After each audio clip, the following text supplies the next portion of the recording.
అందరికీ నమస్కారం. అఘోరాల గురించి తెలుసుకుందాం. అసలు అఘోరా అంటే అర్థం ఏమిటి? అఘోరా అంటేనే భయరహిత అని అర్థం. అపూర్వ శక్తి సమన్వితుల, సజీవ రహస్యాలు ఈ అఘోరాల మనం సహజంగా ఎప్పుడూ చెప్పుకుంటూ ఉంటాం.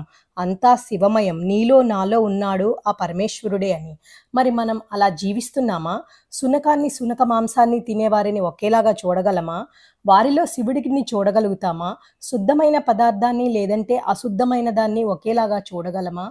లేదంటే మందాకిని నదిని, మూత్రాన్ని ఒకలాగా చూడగలమా? లేదు. చెప్పగలం, వినగలం.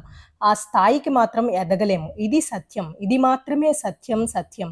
ఆ స్థాయికి ఎదగాలంటే ఇంకా ఎన్ని జన్మలో తీసుకోవాలి. కానీ ఆ స్థితిలో మనస, వాచ, కర్మణా జీవిస్తున్న వారు అఘోరాలు. ఇది సత్యం. అరవింద్ అనే జర్నలిస్టు 20 సంవత్సరాలు జర్నలిస్ట్‌గా పనిచేసి, అఘోరాలపై రీసెర్చ్ చేసి, కాశీకి వెళ్ళి వాళ్ళని కలుసుకొని, వారితో మాట్లాడి, తరువాత సత్యం బోధపడి, అసలు నేనెవరు? ఎందుకు వచ్చాను? నేను వచ్చిన పని ఏమిటి? ఇలా ప్రశ్నలతో తాను కూడా ఒక గురువు ద్వారా అఘోరా దీక్ష తీసుకున్న తెలుగువారు. అఘోరాలు సత్యయుగం నుంచి ఉన్నారంట. ఆదియోగి పరమేశ్వరుడు వారికి గురువు. సృష్టిలో ప్రతి ప్రాణిలో ఈశ్వరుడే.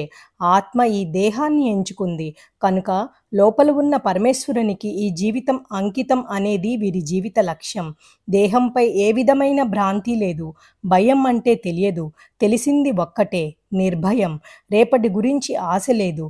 లోక సమస్త సుఖినో భవంతు అని నిరంతరం సంకల్పం చేస్తూ ఉంటారు. రోజుకి 2:30 గంటలు మాత్రమే నిద్రపోతారట. మిగిలిన సమయం సాధన. శివయ్య శ్మశాన నివాసి. అందుకే వీళ్ళకి శ్మశానం అంటే దేవాలయం. వండిన పదార్థంలో జీవం లేదు. పోయిన ప్రాణంలో జీవం లేదు. రెండింటిలో ప్రాణం లేనప్పుడు ఏది తింటే ఏమిటి? దునిలో విభూది నీకు పవిత్రం. ఈ దేహం అనే దేవాలయంలో పరమేశ్వరుడు నివసించిన దేహం కాలితే ఆ విభూది పవిత్రం అంటారు. దొరికితే ఆహారం, దొరకపోతే నిరాహారం. సాధన ద్వారా విశ్వం నుంచి తీసుకున్న ప్రాణశక్తి మాకు ఆహారం. అదే సత్యం. 500 ఏళ్ళు బతికేస్తారు. దేహభ్రాంతి లేదు. ఎండ, వాన, మంచు, చలి అంతా ఒకటే. ఏ గుణాలు లేవు. ఉన్నది ఒక్కటే. అది నిర్గుణం. అదే శివతత్వం. ఓం నమః శివాయ.